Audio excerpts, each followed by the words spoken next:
여러분 안녕하십니까? 실체나 백어진 굿데이 첫 소식입니다. 네, 2020년 새해를 맞아 한국교회 주요 교단과 연합단체에서 신년 할애회를 진행했습니다. 네, 새해 초 여러 곳에서 진행된 신년 할애회 모습들을 조홍영 기자가 보도합니다. 지난 2일 이른 아침 기독교 대한성결교회는 휴일 후 가장 먼저 신년 감사 예배를 진행하고 2020년 한 해 성결교회의 부흥을 위해 힘쓰기로 마음을 모았습니다.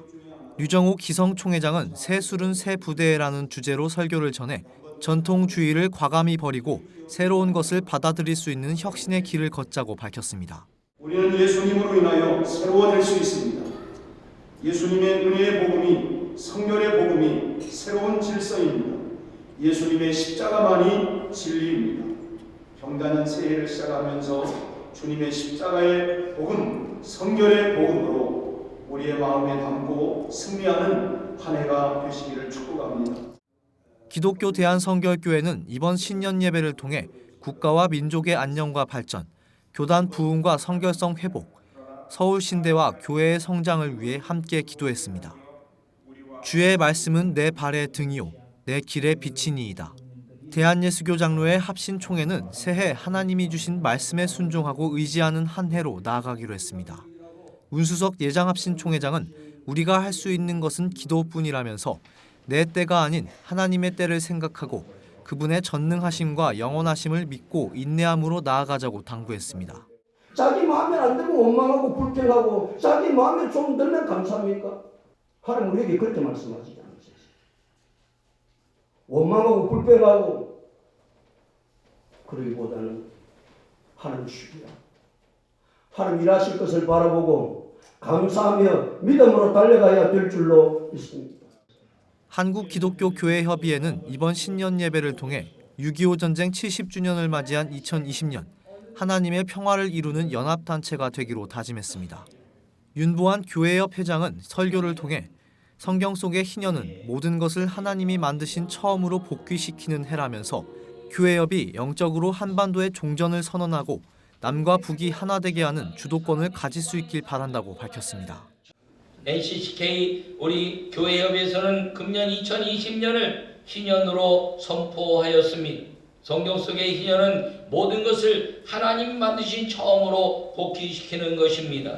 2020년에는 한국기독교교회협의회가 남과 북을 하나 되게 하는 통일의 원년이 되기를 간절히 소원하고 축원합니다.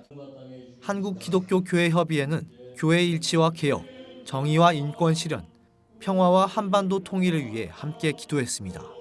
이용정 총무는 2020년 치유와 화해의 사역으로 생명을 회복하고 재창조하는 하나님의 희년의 뜻을 따라 우리가 성령의 능력을 힘입어 자유와 하나됨을 선포하자고 인사를 전했습니다.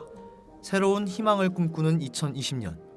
한국교회는 무너졌던 본질을 다시 세우고 회복과 부흥의 때를 위해 기도함으로 새해를 시작했습니다. 시채널 뉴스 조홍현입니다. 사단법인 한국교회연합이 2020년 신년 할애 예배를 드리고 어려운 이들을 위한 무료 식사 나눔을 진행했습니다. 한교회는 겸손의 리더십을 갖고 하나의 미랄이 되신 예수 그리스도의 삶을 본받는 한국교회가 돼야 한다고 당부했습니다. 변현준 기자입니다.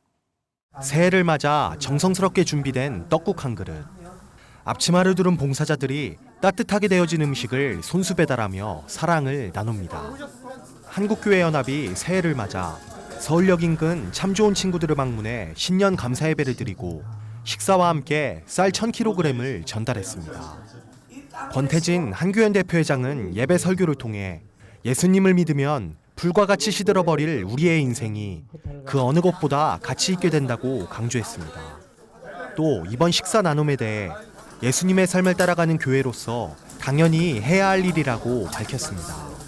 낮은 자리, 병든 자, 소외된 자를 찾아가신 그 정신이 예수님의 정신인데 그 교회가 따라야 될 정신은 그 정신입니다. 그래서 올해 시작하면서 집을 나온 분들하고 함께 식사도 나누고 사랑도 나누고 복음도 나누는 그 교회 본연의 일을 하려고 했거든요.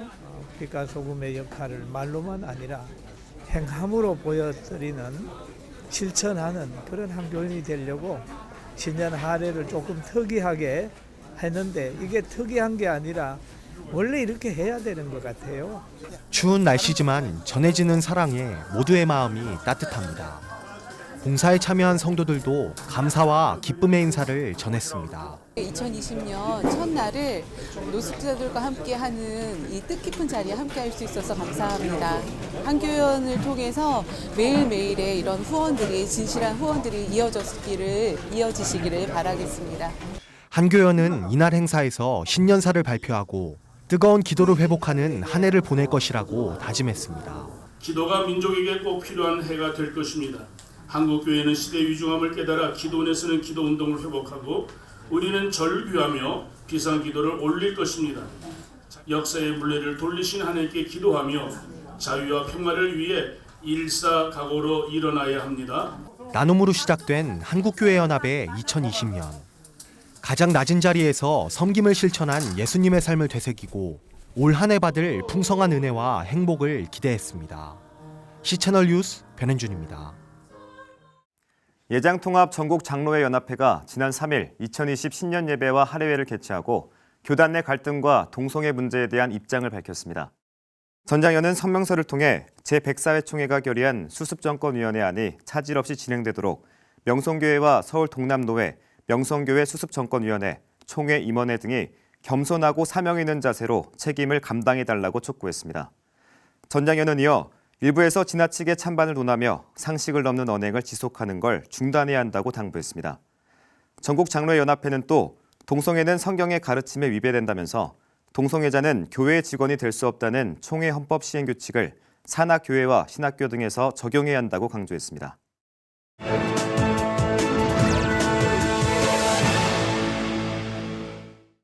베트남의 경제 성장이 두드러지게 나타나고 있는 가운데 2년 연속 7% 경제 성장률을 보였습니다. 네, 경제 성장을 보이고 있는 베트남, 그리고 그 안에 기독교 상황은 어떤지 베트남 기사무엘 선교사 전화 연결해서 들어보겠습니다. 네, 선교사님, 베트남이 이렇게 높은 경제 성장률을 보일 수 있었던 배경은 어디에 있을까요? 일단 지금 이제 지표상으로 확인을 해보면요. 일단 GDP 성장이 6.8% 성장을 했어요. 대외 수출은 많이 늘렸고 인플레이션은 적극적으로 통제하는 방식으로 계속해서 이제 일정 수준의 퍼센트지를 유지하는 것이 이 연속해서 7% 성장의 비결이 아닐까 이렇게 생각을 합니다. 또한 베트남이 1억에 가까운 인구가 있다 보니까 더군다나 평균 연령이 30대 초중반이다 보니까 급속한 경제 성장에 따른 그런 소득 증대와 생활 수준 향상으로 다양한 종류의 그 소비가 계속해서 증가하는 추세, 바로 이것이 경제 성장의 비결이 아닐까 이렇게 생각이 되어집니다. 네, 이런 발전 속에 기독교는 또 어떤 모습이었을지도 궁금한데요. 2000년 클린턴 대통령이 이제 베트남에 방문을 하고 처음으로 방문하면서 그 가장 먼저 했던 것이 개신교 합법화를 제안을 했습니다.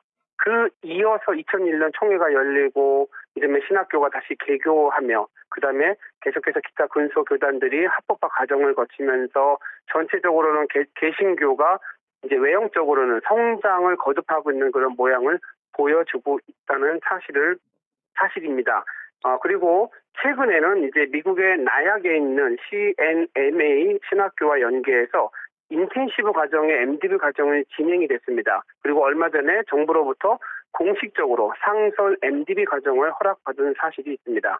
FDI가 증가하며 외국인 수가 많아지면서 베트남 교회와 연계하고 또한 많은 외국인 교회들을 허락해 주던 것을 이제는 외국인 교회 단독으로 허락을 받을 수 있는 그런 관련 법률이 개정이 되고 있는 사실이고 이거 시민에서뿐만 아니라 지금 계속해서 한국인 단독 교회로 승인을 받는 그러한 괄목할 만한 성장을 이루고 있습니다. 일단은 이제 베트남 사역 전망은요. 사실 가장 제일 중요한 것은 현지 교회의 변화와 그 성장 속에 이 선교사의 역할은 무엇인지 먼저 이거 성찰해보는 그런 시간을 가져야 됩니다.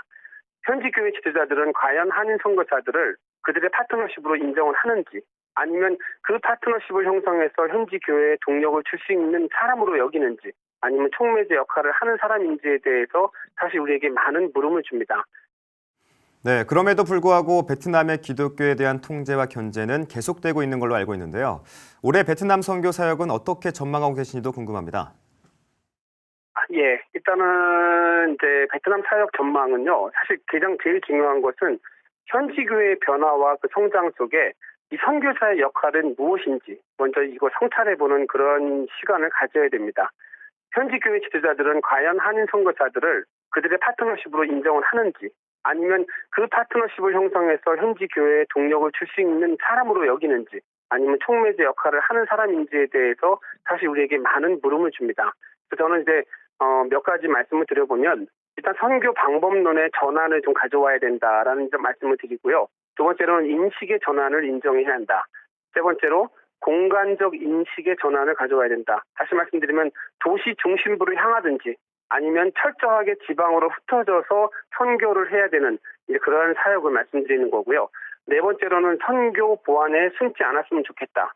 워낙 이제 이 공산권의 국가다 보니까 근거 없는 카더라 통신이 난무하고 있는 게 사실입니다. 그래서 선교 보안에 대한 말들이 많이 나오고 있는데 아까도 말씀드렸지만 지금 기본적인 종교법을 준수하고 있다면 공식적으로 교회에 대한 허가가 지금 나오고 있습니다. 그래서 가능하면 사회 질서와 현지 주민에 대한 안전에 위협을 주지 않는 그러한 상황에서 선교사들이 좀 더 적극적으로 이렇게 나아가면 좋지 않을까 이런 생각을 들고 다섯 번째로는 이제 경계를 좀 넘어서는 그래서 이제 혼자 개인의 사역이 아닌 팀 사역, 협업 시스템을 좀 가동해서 세대 간, 계층 간의 경계를 허문 그런 연합 사역이 좀 우선돼야 되지 않을까 이렇게 생각이 되어지고요. 마지막으로는 현지인들로 하여금 확실한 그들이 복음을 증거할 수 있는 모멘텀을 만들어줘야 되는 이런 상황이 필요하지 않을까 이렇게 생각이 되어집니다. 네, 베트남 사역에도 변화가 필요한 시점이라는 게 전문가들의 분석인데요. 경제가 아무리 좋아지고 외부적인 환경이 나아진다고 해서 믿음이 저절로 성장하는 게 아닌 만큼 복음으로 인해서 삶이 변한 수많은 증거가 베트남 교회 가운데 더 많이 나타나기를 기도합니다. 네, 베트남의 기사물 선교사와 얘기 나눠봤습니다. 베트남 교회 성장을 기대하며 그들의 삶 속에 확실한 복음의 증거가 있어야 한다는 얘기를 했는데요. 그 증거는 바로 사랑의 실천일 겁니다. 중국의 한 마을은 고아와 과부를 돌보라는 성경적 메시지를 그대로 실천하며 강력한 사랑을 전하고 있는데요. 중국에서 전해온 소식입니다. For 18 years, Robert Glover has had a dream. To see 1 million Chinese children moved from orphanages into local, loving families. That dream is becoming a reality in a corner of China's Hunan province. And it was just so remarkable. You know, what was going on in this village was the dream that we had been anticipating. It all started a few years back when families in Yangjai village set out to change the lives of children in a nearby orphanage. And I think the amazing thing is they started to really go deep and study the Bible, and they found this bit about widows and orphans, and it really just impacted them. And these weren't ordinary children. The children had a very tough life before they were found by the policeman or be collected to the orphanage. They've been abandoned, and you imagine being abandoned in a city at a very young age and not having anyone to fend for you. And we know where the children have maternal deprivation, they will develop sometimes mental illness, physical illness, and even die. These children lived in a Chinese government institution. They had the infrastructure and all the facilities, but they're not able to get any kind of family love or care. Glover's team discovered something special about the village. People here, they give their real heart to the children. They love the children, and they support each other. And that became evident when 70 families became foster parents to 170 children. All the children were placed with this village from the Kunming orphanage, and up to 99% have difficulties, physically and mentally. That didn't matter to the villagers. You see, the majority of Yangjai is Christian, and the families knew that this was the right thing to do. What other Christian? For the 70 foster families in Yangjai village, the experience has been life-changing. 特别的爱他们，他们对我们对自己亲生的还要那么想我们，我们是那样的爱他们。有的，但是困难总可以解决嘛，困难是少的嘛，是吧？最开心，很开心的爱。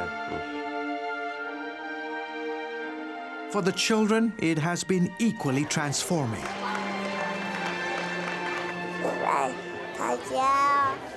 我爱爸爸妈妈。 Glover says the smiles here remind him of the dream God put in his heart to help transform the lives of a generation of children across China. You know, what we're giving these children is an opportunity to have that identity and security and love, nurture in a family and a community.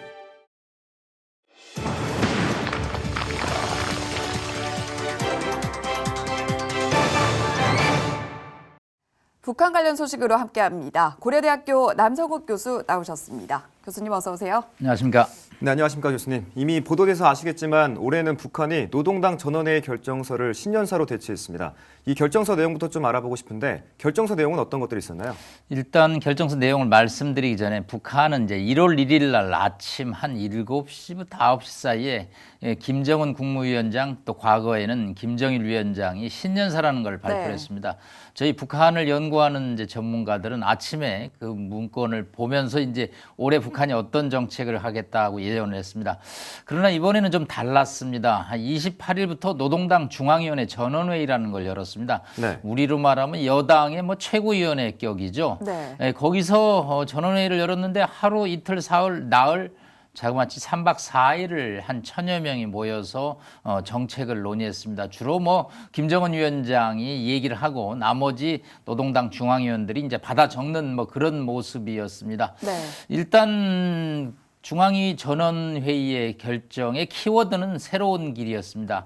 새로운 길이 무엇일까 하고 저희가 열심히 봤는데 정면 돌파였습니다. 네. 측면 돌파가 아니고 정면으로 가겠다라는 거죠. 그것은 이제 미국의 제재 압박에 굴하지 않고 자신들의 기존 노선을 고수하겠다라는 거죠. 그것은 이제 핵 보유 그리고 미사일 개발을 예고하는 것이겠죠.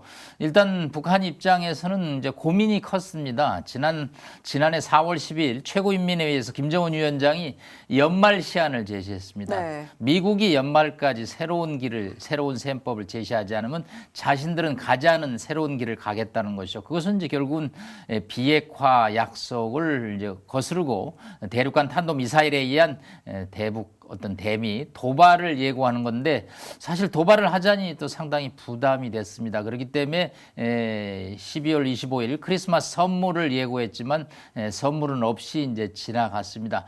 김 위원장 입장에서는 굉장히 부담을 느꼈습니다.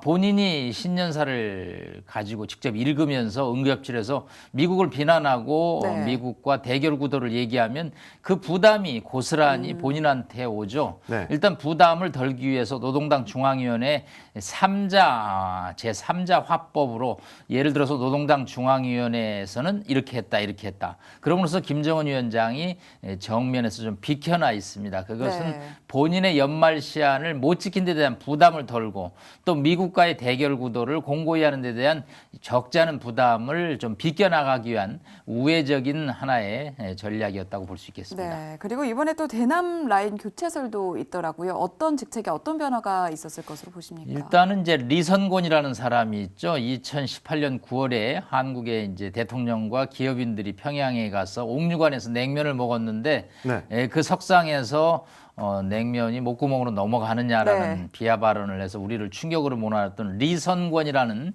조국평화통일위원회 조평통 우리의 통일부 회담을 담당하는 그런 기구입니다. 거기 위원장인데 이 사람이 이제 김영철 통전부장의 직계입니다.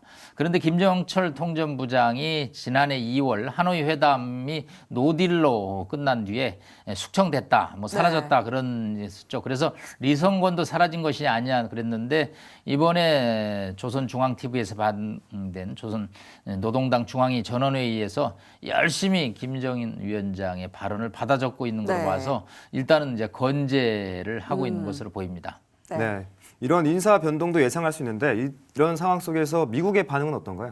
일단 이제 또 대미 라인을 한 번 더 체크를 해보면요. 리수용하고 이용호라는 두 사람이 있습니다. 리수용은 당의 외교를 책임지는 사람이고요. 이용호는 이제 외무성 부상인데 이 사람들이 이번에 좀 보이질 않고 있습니다. 그래서 물론 리수용은 이제 80세 고령이기 때문에 앞으로 뭐 점차적으로 퇴진하는 것이 아니겠냐. 그런데 일단 이용호 외무상 후임은 없는데 현재로서는 밝혀지지가 않고 있고요. 근데 주목할 만한 사람은 김정은 국무위원장의 여동생 있죠. 김여정이라고 있죠. 이번에 선전선동부 부부장직에서 노동당 조직지도부 제일 강력합니다. 인사담당 파트인데 거기에 이제 부부장으로 전보된 거를 볼 때 더욱 실세에 근접하고 있습니다. 이런 이제 대미 강경 노선을 예고한 상태에서 미국의 반응은 일단 트럼프 대통령이 일단 크리스마스 선물보다는 자기는 꽃병을 받고 싶다. 그러면서 도발하지 말라는 메시지를 우회적으로 보냈고요. 미국 입장에서는 사실 노동당 전원회의 기간 동안에 오키나와와 괌에서 미국의 정찰기들을 연이어 보내서 북한을 압박을 했습니다. 그런 상황이기 때문에 미국은 이제 자신들의 압박에 의해서 북한이 강경 노선을 취하지 않은 것으로 평가를 하고 있습니다. 네, 미국 얘기가 나왔으니까 잠깐 여쭙고 싶은 게 미국이 이란 군대의 좀 상징과도 같은 인물을 제거하면서 지금 미국과 이란의 긴장이 고조되고 있는 상황인데 이번 사건은 좀 어떻게 보셨습니까? 네, 솔레마니라고 이란군 실세입니다. 우리로 말하면 뭐 총사령관이죠. 그동안에 미국 전임 대통령들이 아주 눈에 가시로 여겼습니다. 그러나 이제 이 사람을 어떻게 공격할 경우에는 미국과 이란 간의 전면전이 발생할 가능성이기 때문에 상당히 주저를 했습니다. 그러나 이 드론이라는 무기가 나옴으로써 핀셋 직접 핀포인트 공격을 할 수 있다라는 이제 군부의 보고에 따라서 트럼프 대통령이 이제 승인을 했습니다. 그래서 공항으로 이동하는 그런 솔레마니 총사령관을 드론으로 이제 저격을 함으로써 이란군 수뇌부 7명이 이제 살상을 했습니다. 일단 이제 호르무즈 해협에 상당한 전운이 감돌고 있죠. 두 가지 메시지를 저희는 느낄 수가 있습니다. 미국의 강경하다라는 느낌입니다. 미국 트럼프 대통령 입장에서는 왜 솔레마니를 드론 공격했느냐, 레드라인을 넘었다고 본 거죠. 그동안에 중동에 있는 미국의 민간인을 이란이 공격한 데 대해서 공격하지 말라고 그랬습니다. 그런데 또 공격이 일어났기 때문에 이것은 레드라인을 넘었다고 본 거죠. 그렇기 때문에 거기에 대해 응수를 했죠. 자, 이런 중동의 상황에 대해서 평양에 상당히 신경이 곤두셀 수밖에 없죠. 김 위원장도 수시로 이동을 하는데 이런 식이라면 김 위원장이 핵실험과 장거리 미사일 발사를 통해서 미국의 레드라인을 넘는다면 김 위원장 역시 또 타겟이 되지 말라는 보장이 없기 때문에 이 중동의 사태가 평양이 주는 메시지는 적지 않다고 볼 수 있겠습니다. 네, 뭐 실제로 북한 자체에서도 이번 사건을 바라보면서 해석을 좀 달리하고 있다 이런 분석들이 나오고 있는데 어떻게 좀 해석을 하고 있을지 일단 북한 입장에서는 양면인 것 같습니다. 하나는 이제 미국의 공격이 만만치 않다. 특히 드론을 위한 공격이 한편으로는 또 미국의 어떤 제재 압박에 대응하기 위해서는 역시 강력한 핵과 미사일 무기가 필요하다라는 양측의 해석을 통해서 향후 전략을 고심할 것으로 보입니다. 네, 이런 상황이 계속 지속될 걸로 보이는데 교수님께서는 2020년 북한의 행동 또 북한에게 어떤 의미가 있을지도 좀 여쭤보고 싶습니다. 일단은 이제 미국의 대선이 있는 해입니다. 11월 3일 날 미국의 선거가 있는데 사실은 2월 달 아이오와 예비 선거를 시작으로 미국이 이제 선거 국면에 들어갑니다. 6월 달에는 이제 올란도에서 트럼프 대통령이 재선 출마를 선언합니다. 사실은 뭐 미국에서 재선 당선 확률은 70에서 80%이기 때문에 확률이 높습니다. 그러나 이제 인기가 좀 떨어지는 트럼프 대통령이기 때문에 어떻게 될 것인가 관심이 크죠. 여기에 이제 북한 변수가 우리의 이제 관심사죠. 그동안에 이제 트럼프 대통령이 북핵 김정은을 잘 관리했다라고 선전했는데 이제 김정은 위원장이 여기에 대해서 레드라인을 넘어서 핵과 미사일의 시험 발사를 통해서 군사적 도발을 한다면 트럼프 대통령의 그동안의 외교적 공적이 없어지겠죠. 김정은의 선택은 어떠할 것인가? 과연 소극적으로 관망할 것인가? 적극적으로 개입할 것인가? 본인의 고심이 이제 클 수밖에 없죠. 개입하자니 적자는 위험이 있고 가만히 있자니 미국이 또 한 번의 어떤 제재 압박에 대해서 아무 반응을 보이지 않는 않는 또 전례가 반복되기 때문에 김 위원장 입장에서는 트럼프 대통령과 압박과 또 외교 또 한 번의 정상회담을 통해서 외교적 승리를 거두면서 뭔가 제재 압박을 풀어내야 하는 그런 이제 숙제를 안고 있고요. 이번 전원회의 결정문에서 봤다시피 내부적으로 경제적으로 굉장히 어렵습니다. 네. 이 경제난을 해결하기 위한 또 다각적인 노력이 또 김 위원장이 보여줘야 되는 숙제라고 볼 수 있겠습니다. 네, 작년에도 좀 정세가 어려웠는데 올해도 쉽지 않아 보이는 것 같습니다. 이런 상황 속에서 우리나라 정부의 역할이 있다면 어떤 게 있을까요? 사실 이번 전원회의 결정문의 아쉬운 점은 남한 무시였습니다. 남한이 네. 없었습니다. 네. 그동안에 이제 최고인민회의 전원회의라든가 또 신년사에서 남한에 대한 정책이 있었습니다. 뭐 2017년 경우에는 우리 평창올림픽에 참가를 또 얘기를 했죠. 그러나 이번에는 남한이라는 단어가 없었습니다. 일단 남한 무시 배제 전략인데 일단 김 위원장 입장에서는 미국과의 관계만 풀리면 남한은 종속 변수로 관리할 수 있다는 입장이죠. 그렇기 때문에 남한을 이제 무시하는 전략을 했는데 그렇다고 우리가 여기서 당사자이기 때문에 배제될 수는 없죠. 네. 뭐 한반도의 도발을 억제하고 또 긴장을 완화하는 우리의 노력은 영원히 북핵 문제가 해결될 때까지 지속될 수밖에 없고요. 창의적인 노력을 통해서 미국과 북한을 설득하는 노력은 새해도 우리에게 닥친 엄중한 과제이자 숙제라고 할 수 있겠습니다. 네, 우리 정부의 고민이 더 깊어질 것으로 보이는데요. 한반도에 평화가 오기를 저희가 함께 더 깊은 마음으로 기도를 해야 할 것 같습니다. 지금까지 고려대학교 남성욱 교수와 얘기 나눠봤습니다. 오늘 말씀 잘 들었습니다. 고맙습니다. 고맙습니다. 한국교회 주요 교단과 연합단체가 일제히 신년 할애회를 진행했습니다. 사단법인 한국교회 연합이 2020년 신년 할애 예배를 드리고 어려운 이들을 위한 무료 식사 나눔을 진행했습니다. 예장통합 전국장로회 연합회가 지난 3일 2020 신년 예배와 할애회를 개최하고 교단 내 갈등과 동성애 문제에 대한 입장을 표명했습니다. 이란이 솔레이마니 사망으로 미국에 강경하게 대응하면서 중동 정세가 경랑 속으로 빠져들고 있습니다.